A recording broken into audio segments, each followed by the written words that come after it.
Olá, pessoal. Inicialmente, gostaria de agradecer o convite de estar aqui apresentando essa palestra para vocês. Eu sou a professora Clarissa Lopes, sou formada em Biologia pela Universidade Federal do Piauí, tenho mestrado e doutorado em Botânica pela Universidade Federal Rural de Pernambuco. Atualmente sou professora da UFP, no curso de Licenciatura em Ciências da Natureza, e também professora do mestrado do Programa de Desenvolvimento e Meio Ambiente, e da UFP. Bom, e aí, nesse momento, vou apresentar aqui para vocês uma palestra, né, intitulada Os Saberes Tradicionais Associados, Aliados à Conservação Ambiental. Então, como é que esses saberes tradicionais podem nos ajudar na conservação? Que conhecimentos tradicionais é esse? Será que antigamente essas comunidades tinham essa preocupação também com o meio ambiente? Será que algum desse processo, né, desses conhecimentos tradicionais, a gente pode estar trazendo para os nossos dias atuais? Bom, inicialmente vamos compreender o que é esse conhecimento tradicional. Eu vou seguir aqui o conceito de Arruda e Diegues, 2001, em que ele diz que é um conjunto de saberes e saber fazer a respeito do mundo natural e sobrenatural, ou seja, não apenas do mundo físico, né, mas também daquilo que os nossos olhos não conseguem enxergar, explicar, e tem essa forte relação também com o que a gente chama de sobrenatural, e esse conhecimento que é transmitido oralmente, ou seja, de geração em geração, de pais para filhos, não é esse conhecimento científico, né, é um conhecimento oral, né, um conhecimento mais popular. E quem detém esses conhecimentos são as comunidades tradicionais. Elas apresentam uma forte relação com a natureza, com os ciclos naturais, os recursos naturais, porque têm uma ampla ligação com o território onde elas vivem. Elas conhecem bem como funcionam as principais plantas, conhecem com muita propriedade tudo que tem aquele local, né, em que elas habitam. E tem também um sistema de produção voltado para a de subsistência, com reduzida acumulação de capitais. Então, a preocupação deles é apenas com se sustentar. Não tem tanto essa preocupação em acumular para poder ter cada vez mais recursos, né? Claro que isso foi mudando um pouco em muitas comunidades tradicionais, a forma como nós vivemos dentro desse mundo dito moderno, né? Também foi modificando um pouco dessas comunidades tradicionais. E aí eu pergunto a vocês, o que é viver integrado à natureza? Seguindo os seus ciclos naturais, o que é essa integração? Como é viver dentro desses ciclos? Que ciclos são esses, né? E como é que isso pode auxiliar dentro de um processo de conservação? Eu vou trazer aqui alguns trabalhos, algumas reflexões sobre como essas comunidades tradicionais viviam, um pouco sobre a agricultura delas, sobre a forma como elas interagiam com o meio ambiente, para a gente fazer um pouco essa discussão. Então, eu trago aqui um trabalho que analisou como algumas 3 tribos indígenas lá em Feijó, no Acre, faziam o seu plantio. E aí, o que ele observou? Que eles seguiam o calendário agrícola, estava relacionado ao calendário sazonal. É muito comum da gente observar de uma forma geral, porque eles faziam a preparação do plantio durante o período seco, limpeza do extrato, derrubada das árvores, queimadas, e aí começava o plantio já bem no início do período chuvoso, para passar o tempo todo aproveitando as chuvas naturais do local, e aí no final do período chuvoso faziam a colheita, né, do seu plantio. Outra característica que eles observaram é que as roças e os quintais apresentavam elevada diversidade de espécies. Então, muito diferente da nossa forma, né, de interagir, porque, por exemplo, boa parte do que a gente se alimenta vem de monoculturas.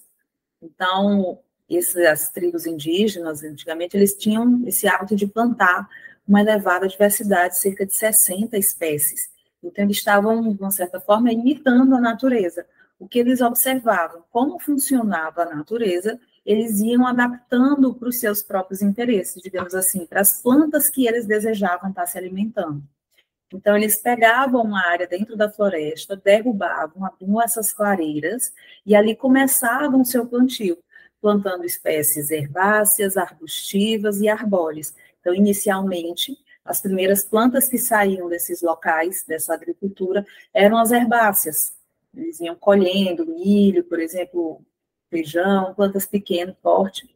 Depois, as plantas de maior porte, as arbustivas, iam surgindo dentro desse processo e já começava eliminando essas herbáceas naquele local.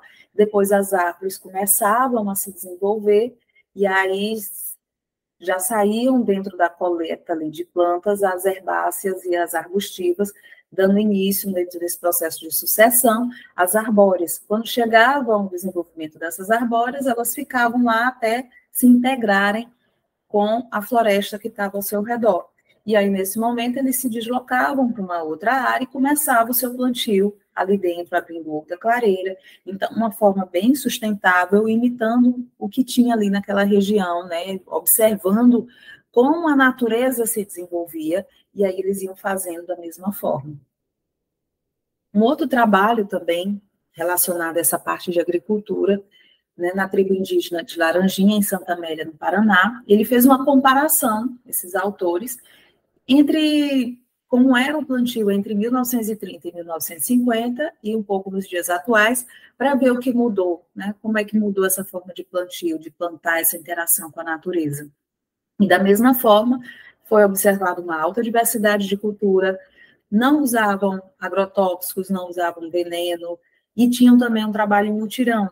Então, eles realizavam era um trabalho em comunidade. Então, uma família estava querendo fazer o seu plantio na sua terra, chamava seus vizinhos, pessoas da sua comunidade, para ajudarem no seu plantio. Da mesma forma, chegava o dia, a semana de ajudar o outro vizinho, o outro vizinho, o outro. Então, eles tinham esse trabalho em mutirão, essa visão de comunidade, de um e auxiliando o outro. E tinham também muita dependência da floresta. O que eles se alimentavam não era apenas do que eles plantavam, apesar de ter uma alta diversidade de cultura, mas eles também se alimentavam de muita coisa da floresta. Por isso que o ancião comentou naquela época, tinha muita fartura. Vai ver por isso que não plantávamos muito. Então, não era um trabalho tão exaustivo a agricultura, porque ali era uma complementação na sua alimentação, não era tudo que eles se alimentavam vinham dali. E tinha essa sensação, né, de fartura, ou seja, nos dias atuais, não está tão fácil assim a sobrevivência deles. Além disso, quando acabavam essas colheitas, eles faziam festa de agradecimento, faziam cerimônias de canto, seus rezos, né, rezavam para seus deuses. Então, eles sempre tinham isso de estar agradecendo. Hoje a nossa sociedade vive muito falando sobre gratidão, sobre agradecer, quanto mais agradece, mais coisas a gente recebe. E essas comunidades já tinham essa cultura, já tinham essa forma de interagir, né, com a natureza, com o sobrenatural, com a sua religião, fazia parte da sua cultura, essas festas de agradecimento. Então, no final de uma colheita, eles coletavam tudo e aí iam fazer uma cerimônia para agradecer, e uma parte dessas sementes, por exemplo, eles guardavam. Tinham comunidades indígenas que guardavam em um determinado local, como fazendo algo sagrado, e algumas pessoas específicas daquela comunidade iam fazer cantos e rezos para aquela semente, para poder garantir que tivesse uma boa colheita no próximo ano.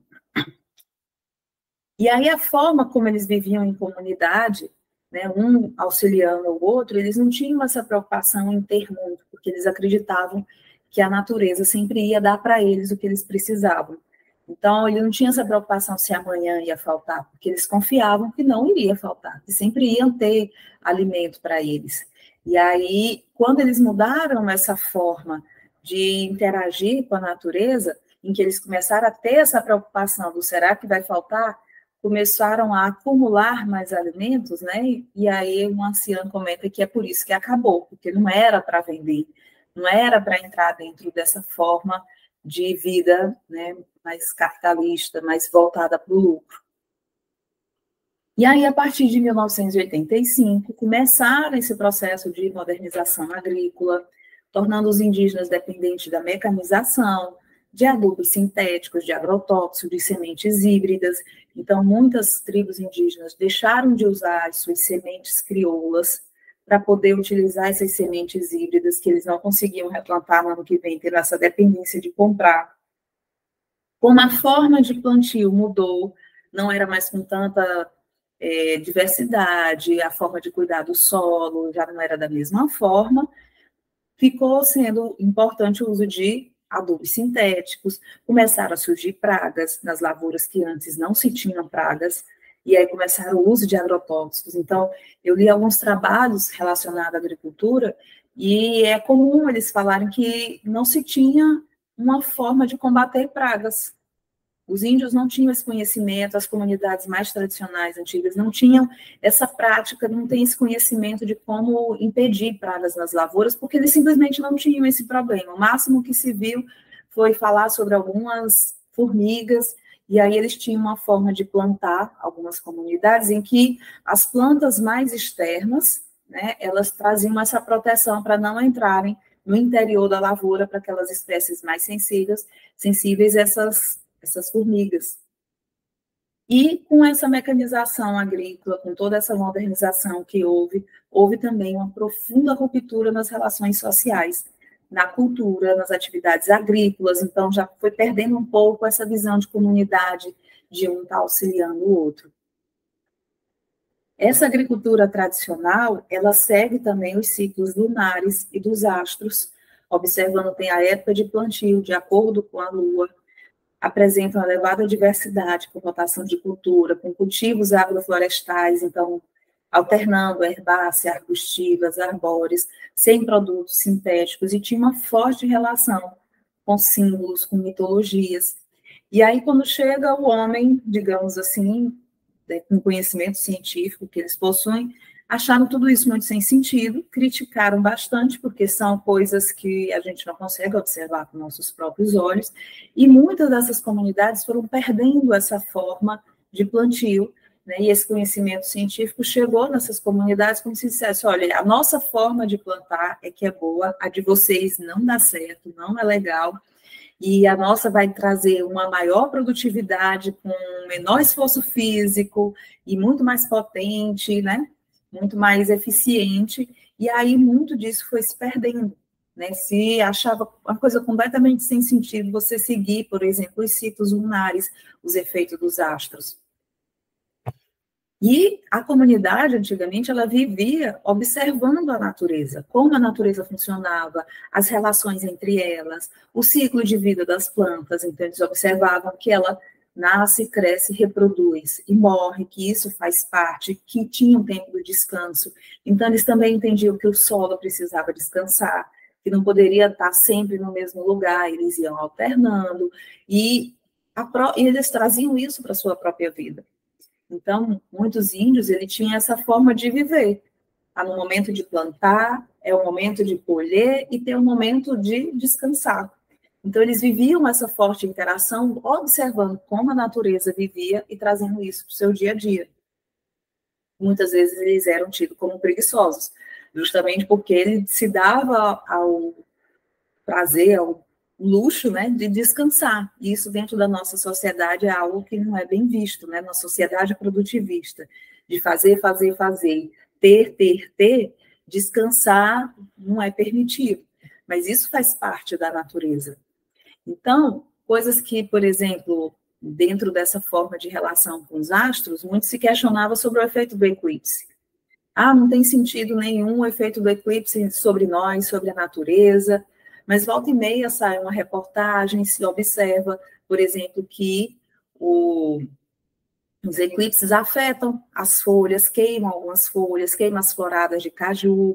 Então, assim, como explicar isso, né? A gente não consegue trazer uma explicação científica, mas já se observa isso há muito tempo. Os ciclos lunares, por exemplo, a gente já tem esse conhecimento de que a Lua afeta as marés. Então, na época de maré cheia, o mar está mais cheio, está mais, né, revolto, e na época de lua nova, de lua minguante, a maré está mais baixa, o mar está mais baixo, e isso já é aceito cientificamente. Então, se a gente observar o mar é feito de quê? Principalmente de água, né? A lua está afetando as águas. Se a gente prestar atenção, boa parte do corpo humano é feito por água, das plantas, dos animais. Então, se a lua afeta as águas, como que ela não vai afetar a nós também, a todos os seres vivos de uma forma geral, que boa parte deles vai ser composto por água. E aí, o que era algo completamente sem sentido, hoje já tem trabalhos científicos, digamos assim, validando esse conhecimento tradicional. Então, por exemplo, esse trabalho aqui, eles observaram que a Lua afeta as características de ejaculação desse grupo de animal. Então, ele observou que esses animais, eles têm uma ejaculação com mais sêmen, com um volume maior durante o período de lua cheia, por exemplo. Aqui nesse trabalho já observaram que o ciclo lunar influencia, por exemplo, o sono humano.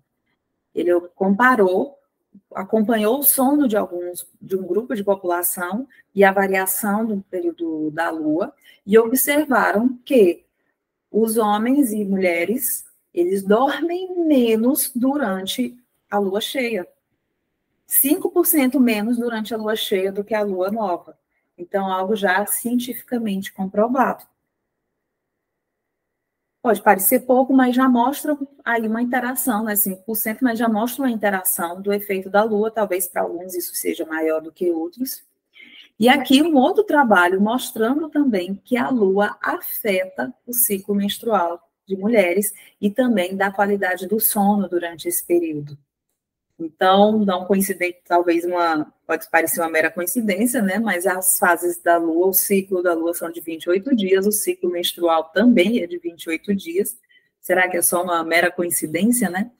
E aí, o que eles observaram? Que durante o que eles chamam período escuro, a Lua escura, as mulheres que menstruam durante a Lua escura, ou seja, que a noite está mais escura, que é o período de Lua nova, de Lua minguante, elas tendem a dormir menos, ter um sono menor, um sono mais curto, se sentirem mais cansadas, comparado com aquelas que tiveram o início do seu ciclo menstrual, né, quando tiveram sua menstruação, no período claro, que é da lua crescente e da lua cheia.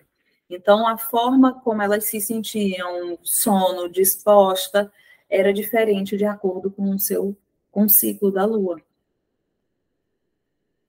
Bom, e aí, essas mitologias também, né, não vai só para os efeitos da Lua, mas também os mitos que essas comunidades acreditam, que traziam para o seu dia a dia. Então, muitos acreditavam na Mãe d'Água, que a Mãe d'Água e o Cabeça de Cuia eram detentores, eles eram donos dos rios. Então, tem várias mitologias de acordo com o lugar onde eles vivem. E aí eles acreditam que existem seres míticos que tomam conta e que permitem a pesca, que favorecem a pesca, por exemplo, de alguns lugares. Esse foi um trabalho que foi de um aluno que eu orientei no mestrado, relacionando o conhecimento que eles tinham de mitologias com as suas pescas, certo? E relacionando com conservação ambiental, aqui na comunidade de Amarante, no estado do Piauí. Observaram que alguns viam visagens, um clarão, e há relatos de muitas dessas áreas onde eles observavam isso, sempre nas primeiras águas, quando os rios estavam começando a encher, e aí é que eles observavam mais forte a presença desses seres, normalmente associado ao momento de desova, de reprodução dos peixes. Algumas visagens podem acontecer em locais onde são os berçários, onde os peixes têm onde costumam se reproduzir bastante, certo? Nesses locais, era comum ver as visagens durante esse período. Então, pode ter esse viés de interação com conservação ambiental. Eles não tinham a intenção de conservar o ambiente, mas essa mitologia que eles acreditavam, a forma como eles interagiam, esses mitos, traziam esse ar de conservação ambiental, não diretamente, mas indiretamente. Então, eles acreditavam, por exemplo, que o peixe é encantado. E é encantado por causa do olho grande, porque se tiver ganância, o olho grande não pega peixe. Antes da pesca, a pessoa não pode pedir o peixe para o pescador, porque aí já pode ter essa ideia da ganância, de olho grande. E eles acreditavam que se alguém botasse esse olho grande, se pescasse peixe demais, se tivesse essa ganância de muito, eles não teriam uma boa pesca e ia faltar peixe. Então, se alguém pedir, receber dinheiro adiantado, não ia ter sorte na pescaria, tinha que sair em silêncio para aumentar essa conexão com a natureza, se começar a admirar demais, né, o peixe sumia. Então, isso fazia com que eles pescassem a quantidade necessária e importante para a sobrevivência deles, né, para a sua sustentação, e não ter muito. Então, isso também auxiliava na conservação ambiental. Esse outro trabalho que foi feito em José de Freitas, no Piauí, um trabalho do Francisco Igor, que eu orientei no mestrado, mostra também que essas comunidades tinham conhecimento sobre o manejo florestal, sobre como as florestas se regeneravam. Então, mostrava que elas foram analisadas 2 comunidades, que eles tinham conhecimento de espécies pioneiras, de espécies tardias, tanto numa comunidade como na outra. Eles sabiam quem eram as primeiras espécies que chegavam para iniciar a regeneração daquela área e que depois elas iam sendo substituídas por outras espécies, né, sempre separando um grupo de espécies diferentes de comunidades pioneiras e das espécies, comunidades de plantas tardias que tinham nesses locais. E tinham essa noção de como acontecia também a regeneração. Então, eles, 97,22% afirmaram que as plantas que aparecem após o corte raso são as mesmas que estavam presentes na área antes da perturbação, ou seja, havia o desmatamento, havia o corte raso, as espécies que apareciam ali eram as mesmas que estavam antes. Então, eles falavam também, quando é utilizada para a roça, volta às plantas de origem, mas quando é capim, a floresta não consegue se recuperar e vira pastagem. Então, até a forma de plantio, o que se estava utilizando ali, se fosse uma roça, né, para plantar milho, feijão, voltava. Mas o capim, ele destruía um pouco aquela área, porque o capim é mais agressivo, e aí virava pastagem, as plantas não conseguiam se regenerar. E uma das técnicas que se usa, por exemplo, hoje em dia, no processo de restauração florestal, onde se tem capim, está retirando a retirada manual dessas espécies de capim para poder começar o processo de regeneração e estar acompanhando, né, se esse capim está voltando ou não, porque ele, de fato, é muito agressivo e compete bastante. Então, essas comunidades já tinham esse conhecimento. Então, a gente começou a fazer projeto de restauração florestal, quebrando cabeça com um monte de coisa que as comunidades já entendiam e sabiam faz tempo, e a gente, dentro do conhecimento científico, nunca fomos, de fato, escutá-los, né? Então, ele dizia que essas espécies que estavam lá antes eram a mesma, por quê? Voltavam a brotar porque tinham os tocos, e aí brotavam mais rápido, porque tirava o caule, mas as raízes, os tocos ficavam lá. E dentro de florestas secas, né, florestas tropicais sazonalmente secas, essa capacidade de rebrota, ela é muito fácil, ela acontece muito, é uma característica de florestas tropicais secas, as espécies terem uma alta capacidade de rebrota, então isso fazia com que essas espécies se mantivessem ali, e que se o uso fosse pouco, a floresta retornava inicialmente. E aí, ao perguntar para eles como é que eles poderiam, que estratégias eles estariam usando para recuperar os fragmentos florestais, em geral, eles separaram em 2 formas. Uma, de fazer mudas, de plantar, reflorestar, usar espécies nativas, espécies de lei, e a outra, de cercar, para impedir animais de entrar e deixar quieto, dependendo do uso que se teve ali, apenas deixar quieto, né, impedindo a entrada de animais, essas áreas conseguem se regenerar.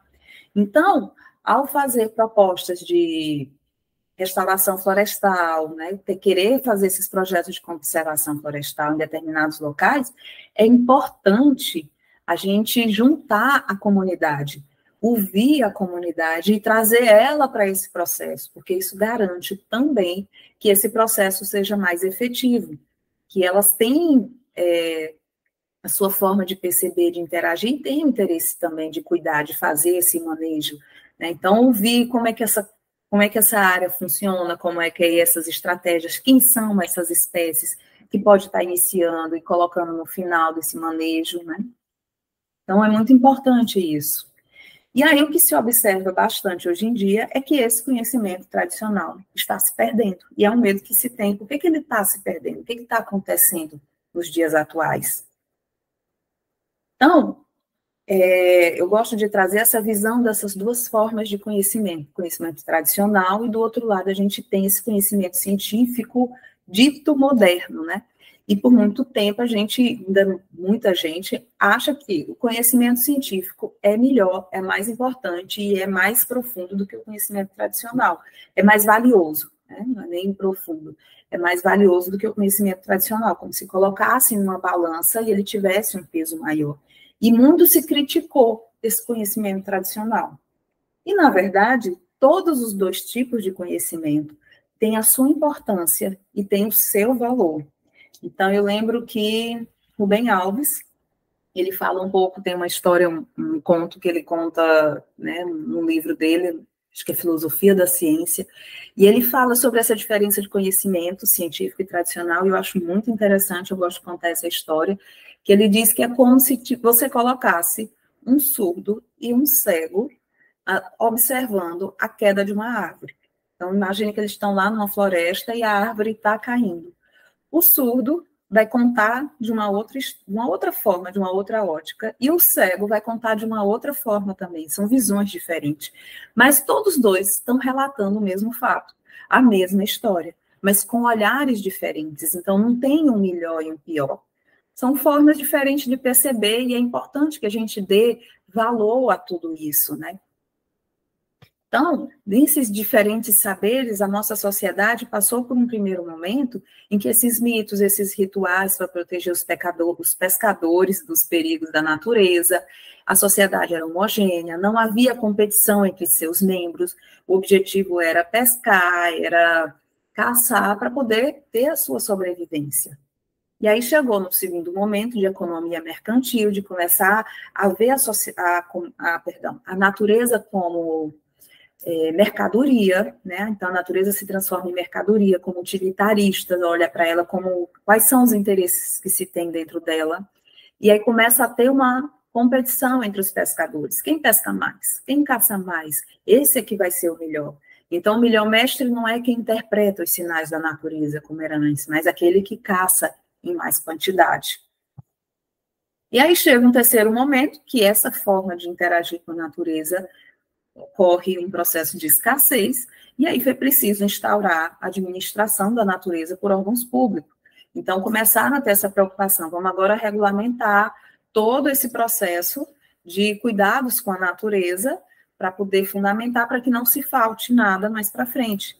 E quem define as regras são os detentores do saber moderno, do saber de escritório, que nem sempre tem esse conhecimento de como funciona, do que é importante. E essas comunidades tradicionais, elas não foram ouvidas. Seu conhecimento não foi agregado dentro desse processo, né? Isso porque, segundo Edgar Morin, o conhecimento dá poder. O poder tende a monopolizar o conhecimento, para conservar o monopólio de seu poder, e assim o conhecimento se torna secreto.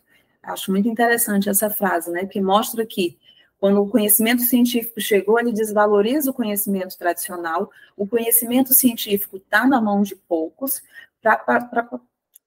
por quê? Para continuar trazendo poder.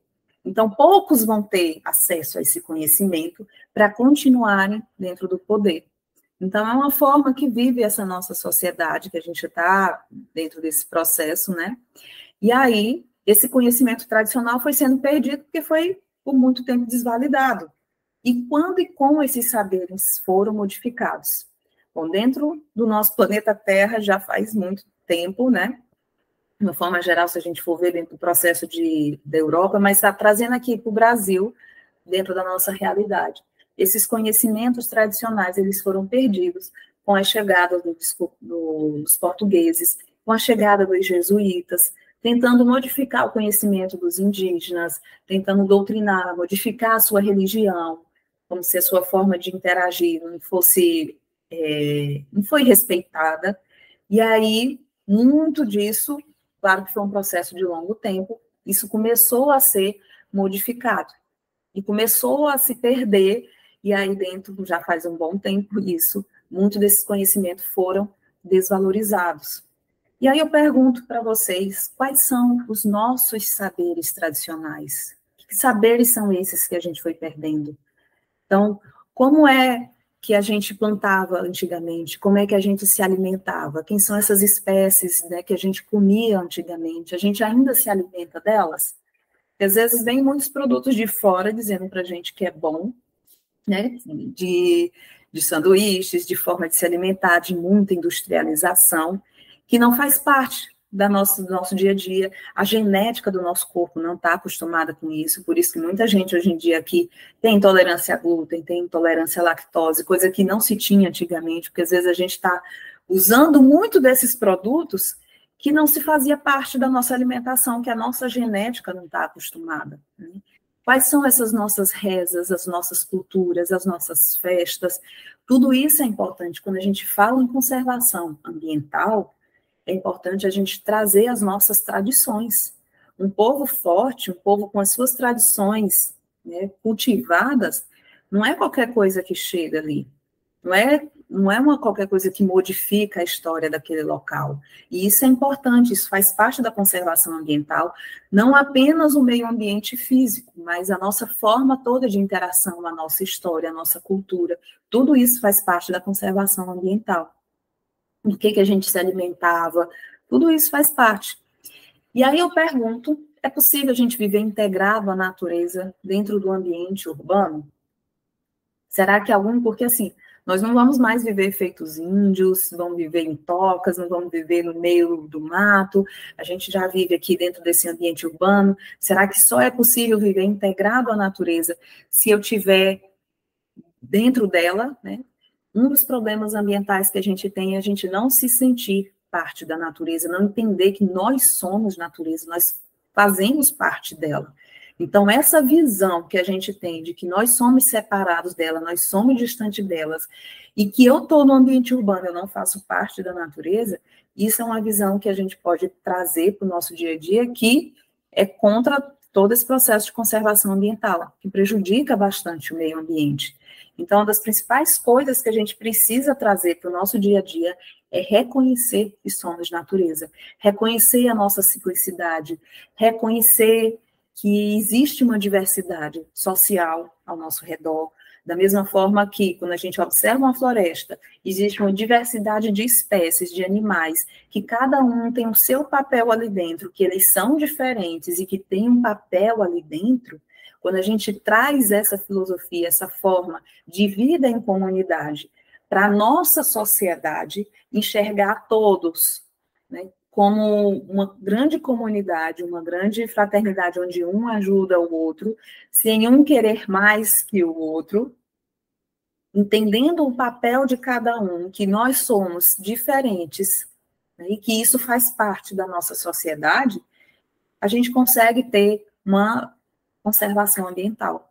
A gente não consegue olhar apenas para a natureza sem olhar para a nossa sociedade, para os seres da nossa própria espécie. Então, no meu ponto de vista, uma das coisas que a gente deve começar é trazer essa visão de como a natureza, as florestas, esses seres vivos vivem, para a nossa sociedade, começar entre nós, para depois a gente olhar para fora, né? E uma outra forma também é esse consumo consciente. É você consumir aquilo que você de fato precisa para a sua sobrevivência, não querer mais do que de fato a gente precisa, refletir antes de comprar cada coisa. De fato eu estou precisando daquilo ali de fato é importante, porque a gente vive numa sociedade que produz, tem que ter. Então, de fato eu estou precisando trocar meu celular, trocar de carro, trocar, né, determinadas coisas, ter mais roupas, porque dentro de um padrão cultural que a gente vive, dentro dessa, não é nem cultural, dentro da nossa sociedade, desse excesso de marketing, né, e que cria padrões para a gente viver, acaba que se consome mais do que o que de fato precisa. Então, é importante a gente trazer esse consumo consciente, de ver o que de fato é importante para a gente, o que a gente precisa ter. E claro que, inicialmente, as primeiras pessoas que fazem isso dentro de uma sociedade, elas, né, não são muito aceitas, acham esse comportamento estranho, mas isso também são pessoas diferentes, trazendo novas formas de ver, de viver dentro desse ambiente, que é importante para trazer exemplo para mais pessoas. Então, é importante a gente ter esse olhar também. E promover uma economia sustentável. Então, por exemplo, vamos valorizar a agricultura familiar, as produções agrícolas que a gente tem na nossa terra, a comida que a gente come aqui, as plantas da nossa região. Isso é importante. Vamos valorizar as marcas que são do nosso local, ao invés de marcas mais distantes. Então, promover uma economia sustentável, valorizar os pequenos produtores, para que todos possam ter uma vida digna. Isso também é muito importante. Em poucas palavras, era isso que eu tinha para falar para vocês aqui. E muito obrigado. Qualquer dúvida que vocês tiverem, podem endereçar para esse e-mail, clarissa.ufp.edu.br. Terei o maior prazer em responder vocês. Obrigado aí a todos e a todas.